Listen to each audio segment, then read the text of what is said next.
أعوذ بالله السميع العليم من الشيطان الرجيم بسم الله الرحمن الرحيم السلام عليكم ورحمة الله وبركاته. This is the second day, and after talking about peace, there is a very important and essential value from an Islamic perspective which has to do with the concept of human being, the way we have to understand that Allah, God, created us. And He said in the Quran something that we need to ponder over and to understand. وَلَقَدْ كَرَّمْنَا بَنِي آدَمَ.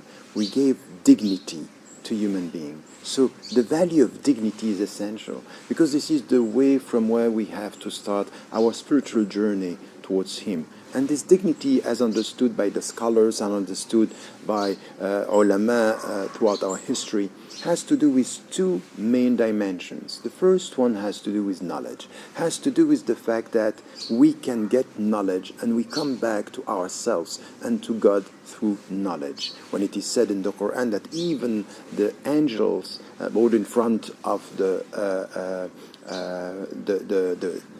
Adam alayhi salam, meaning what? That the dignity of this human being had to do with what? عَلَّمَ آدَمَ الْأَسْمَاءَ كُلَّهَا. That God taught to Adam alayhi salam all the names, meaning it has to do with knowledge, the knowledge that we can get. And the second element here, which is important, has to do with our freedom. We can choose.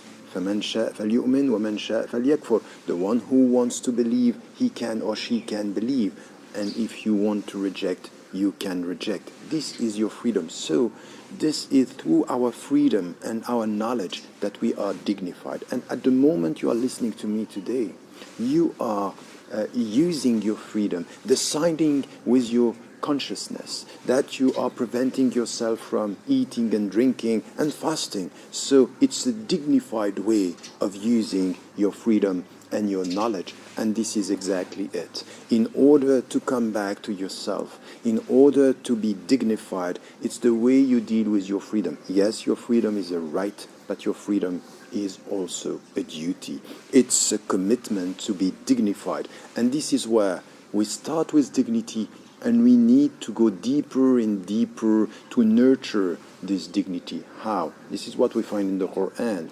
إِنَّ أَكْرَمَكُمْ عِنْدَ اللَّهِ أَتْقَاكُمْ. The one who is the most dignified among you is the one who is nurturing this love towards God, this God consciousness in her or his life. This is what we are doing during Ramadan. This is the time of dignity. This is where, as dignified human beings, we are trying to be more and more dignified, coming back to God, coming back to ourselves, and trying to be better today and tomorrow. This is the month of Ramadan as well, a teaching for us to remain dignified and more dignified towards all the human beings, insha'Allah.